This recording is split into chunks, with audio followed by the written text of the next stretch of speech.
Hello friends, आज हम पढ़ेंगे क्लास 11th का हिंदी पुस्तक आरोह का पोयम कबीर के पद। इसके कवि हैं कबीर। तो चलिए शुरू करते हैं। हम तो एक एक करी जाना, दो ही कहे तीनी को दो जग जिन नाहिन पहचाना। अर्थात कबीरदास कहते हैं कि हम तो एक ही ईश्वर को जानते हैं जिसने इस संपूर्ण सृष्टि की रचना की है और जो इस जगत के हर प्राणी मात्र के अंदर समाया है, यानी जगत और ब्रह्म एक ही हैं। जो परमात्मा के इस सत्य को नहीं जान पाए हैं और उसको एक नहीं बल्कि दो मानते हैं, वो नरक के भागीदारी होते हैं। यानी आत्मा व परमात्मा एक ही है और पूरे संसार में एक ही ईश्वर की सत्ता है। जो लोग ईश्वर को अलग अलग मानते हैं वो नरक के अधिकारी हैं या उनको नरक ही प्राप्त होगा। एके पवन एक ही पानी, एके ज्योति समाना, एके खाक गड़े सब भांडे, एके कोहरा साना। कबीरदास कहते हैं कि एक ही हवा है, एक ही पानी है और एक ही ईश्वर है और इस संसार के हर इंसान के भीतर उसी ईश्वर का अंश ज्योति रूप में समाया है।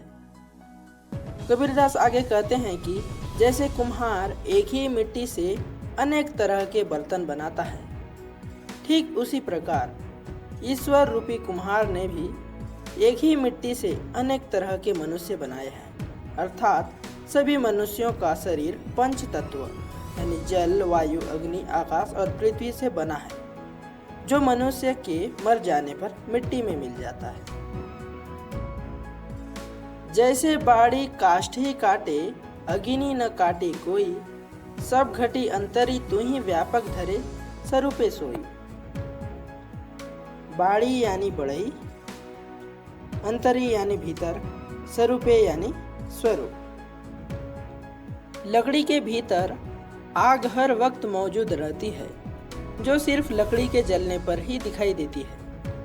कबीरदास कहते हैं कि जिस प्रकार बढ़ई लकड़ी को तो काट सकता है लेकिन उसके अंदर की आग को नहीं काट सकता, ठीक उसी प्रकार मनुष्य का शरीर भले ही मर जाता है क्योंकि वह नश्वर है, लेकिन उसके भीतर की आत्मा अमर है क्योंकि वह परमात्मा का अंश है।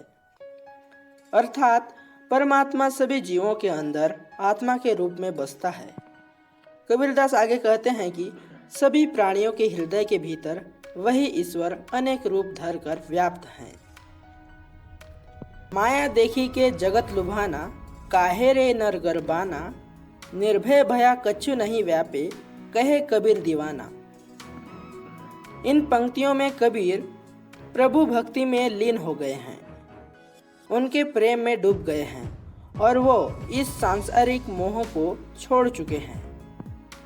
इसलिए कबीरदास कहते हैं कि हे मनुष्य, तू इस संसार के झूठे मोह माया भौतिक सुख सुविधाओं के प्रति आकर्षित होकर व्यर्थ में अभिमानी हो रहा है, क्योंकि ये सब तो नश्वर हैं।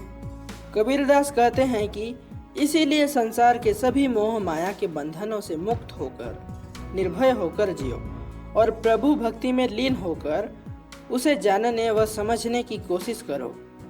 जिस तरह कबीर जान चुके हैं कि आत्मा परमात्मा एक है और सभी उसी परमात्मा की संतान हैं, इसलिए वो सांसारिक मोह माया से दूर होकर और निर्भय होकर एक दीवाने की तरह प्रभु भक्ति में लीन हो चुके हैं। चलिए इस पद का विशेषता जानते हैं। इस पद में सदुक्कड़ी भाषा का प्रयोग किया गया है। एक एक में यमक अलंकार है, क्योंकि पहले एक का अर्थ संज्ञा से है जबकि दूसरे एक का अर्थ परमात्मा से है। इसमें पुनरुक्ति प्रकाश अलंकार भी है, क्योंकि एक एक दो बार आया है। काष्ठ ही काटे, स्वरूपे सोई और कहे कबीर में अनुप्रास अलंकार है। ओवरऑल कहें तो ये पद तुकांत है। चलिए अब दूसरे पद का व्याख्या जानते हैं। संतो देखत जग बौराना, बौराना यानी बुद्धि भ्रष्ट हो जाना, पगला जाना। सांझ कहो तो मारन धावे, झूठे जगपतियाना। धावे यानी दौड़ते हैं और पतियाना यानी विश्वास करना। उपरोक्त पंक्तियों में कबीरदास जी कहते हैं कि हे संत लोगों, देखो इस संसार के लोग पागल हो गए हैं, क्योंकि अगर उनके सामने कोई सच्ची बात कहता है तो वे उसे मारने के लिए दौड़ते हैं और झूठी बातों पर बहुत जल्दी विश्वास कर लेते हैं। नेमी देखा धर्मी देखा, प्रात करे स्नाना, आत्म मारी पखा नहीं पूजे, उनमें कछु नहीं ज्ञाना। नेमी यानी नियमों का पालन करने वाला, धर्मी यानी कि धर्म का पाखंड करने वाला, और स्नाना यानी स्नान करना, नहाना।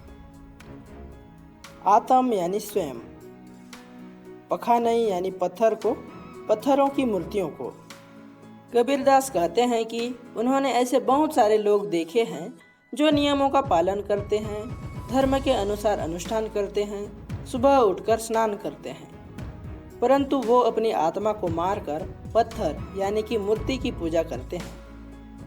अर्थात वो अपनी अंतरात्मा की आवाज़ को नहीं सुनते हैं और बाह्य आडंबरों का खूब दिखावा करते हैं। ऐसे व्यक्तियों को कोई भी ज्ञान नहीं होता है। हमारे अंदर ही परमात्मा समाया हुआ है, उसको ही जानना व समझना है, इसका उनको पता ही नहीं होता है। बहुतक देखा पीर औलिया, पढ़े किताब कुराना, कई मुरीद तदबीर बतावे, उनमें उहे जो ज्ञाना। बहुतक यानी बहुत से, पीर औलिया यानी धर्मगुरु, और संत यानी ज्ञानी, कुराना यानी कि इस्लाम धर्म के लोगों का पवित्र किताब, और मुरीद यानी शिष्य, अनुगामी, तदबीर यानी उपाय। कबीरदास कहते हैं कि उन्होंने ऐसे बहुत से पीर औलिया देखे हैं जो अपनी धार्मिक पुस्तकों को पढ़कर अपने आप को ज्ञानी समझने लगते हैं, लेकिन उस पुस्तक में दिए गए ज्ञान के सच्चे अर्थों की वो आत्मसात भी नहीं कर पाते हैं और अपने शिष्यों को ईश्वर प्राप्ति के तरह तरह के उपाय बताने लगते हैं, जबकि उन्हें खुद भी आत्म तत्व या परमात्मा का ज्ञान नहीं होता है। आसन मारी डिम्ब धरी बैठे, मन में बहुत गुमाना, पीपर पाथर पूजन लागे, तीरथ गर्व भुलाना। आसन मारी यानी कि समाधि या ध्यान मुद्रा में बैठना, डिम्ब धरी यानी दंभ करके, आडंबर करके, गुमाना यानी अहंकार, पीपर यानी पीपल का वृक्ष, पाथर यानी पत्थर। अर्थात कबीरदास कहते हैं कि कुछ लोग जो आसन लगाकर साधना में बैठ जाते हैं और अपने आप को ईश्वर के सच्चे भक्त व परम ज्ञानी मानकर अहंकार में डूबे रहते हैं। सही अर्थों में उनको कोई ज्ञान नहीं होता है। जो व्यक्ति पीपल और मूर्ति की पूजा करते हैं और तीर्थ यात्राएं करते हैं, मगर उनका मन अहंकार से भरा रहता है, वो इस अहंकार के कारण यह भूल जाते हैं कि ईश्वर की प्राप्ति इन सब बाह्य आडंबरों से नहीं होती है, यह सब तो दिखावा मात्र है। टोपी पहिरे माला पहिरे, छाप तिलक अनुमाना, साखी शब्दई गावत भूले, आत्म खबरी न जाना। छाप तिलक अनुमाना यानी मस्तक पर विभिन्न प्रकार के तिलक लगाना, साखी यानी कि साक्षी, गवाह, शब्दई यानी कि वह मंत्र जो गुरु शिष्य को दीक्षा के अवसर पर देता है, आत्म खबरी यानी आत्मज्ञान, आत्म तत्व का ज्ञान। अर्थात कबीरदास कहते हैं कि कुछ लोग टोपी व माला पहनकर और माथे पर तिलक लगाकर अपने आप को धर्म का सच्चा अनुयायी कहते हैं। वो सच्चे अर्थों में धर्म के अनुयायी नहीं हैं, क्योंकि वो तो अपने गुरु के दिए हुए सद्वचन भी भूल गए हैं।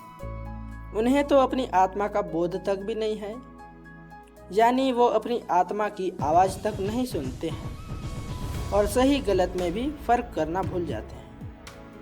हिंदू कहे मोई राम प्यारा, तुर्क कहे रही माना, आपस में दो लरी लरी मुए, मर्म न काहू जाना। रही माना यानी रहम करने वाला, दयालु। कबीरदास कहते हैं कि हिंदू कहता है कि मुझे राम प्यारा है। मुस्लिम कहते हैं कि मुझे रहीम प्यारा है। दोनों आपस में लड़ लड़कर मर गए, परंतु परमात्मा का सही ज्ञान कोई नहीं जान पाया है। घर घर मंत्र देत फिरत है, महिमा के अभिमाना, गुरु के सहित सिक्खे सब बूढ़े, अंत काल पछिताना। महिमा यानी गुरु का महात्म्य, अर्थात कबीरदास कहते हैं कि कुछ गुरु जो अपने आप को बहुत ज्ञानी समझते हैं और अपने ज्ञान के अहंकार में घर घर जाकर ईश्वर प्राप्ति का मंत्र बताते हैं, ऐसे अज्ञानी व अभिमानी गुरुओं के शिष्य भी अज्ञानी होते हैं। ऐसे गुरु अपने शिष्यों के साथ इस दुनिया रूपी भव सागर में डूब जाते हैं, अर्थात उन्हें मोक्ष की प्राप्ति नहीं होती है और अंत काल में उन्हें पछताना पड़ता है। कहे कबीर सुनो हो संतो, ई सब मर्म भुलाना, केतिक कहो कहा नहीं माने, सहजे सहज समाना। अर्थात कबीरदास जी कहते हैं कि हे संत जनों, बाहरी आडंबर करने वाले इन लोगों ने ईश्वर के सत्य को भुला दिया है। इन लोगों को कितना भी समझाओ मगर ये लोग मानते ही नहीं हैं, अर्थात इनको कुछ भी समझाने का कोई फायदा नहीं है। जबकि सत्य तो यह है कि ईश्वर बहुत ही सहजता व सरलता से ही मिल जाते हैं। उसे प्राप्त करने के लिए किसी बाह्य आडंबरों की आवश्यकता नहीं पड़ती। चलिए अब इस पद का विशेषता जानते हैं। इस पद में सदुक्कड़ी भाषा का प्रयोग किया गया है। सभी पद तुकांत हैं और पदों में ज्ञेयता है। दोस्तों, ये था आपका पोयम कबीर के पद का एक्सप्लेनेशन। अगर वीडियो पसंद आए तो लाइक करें, शेयर करें और कोई डाउट हो तो कमेंट करें। चैनल में नए हैं तो सब्सक्राइब कर लीजिए। मिलते हैं अगले वीडियो में, तब तक के लिए जय हिंद।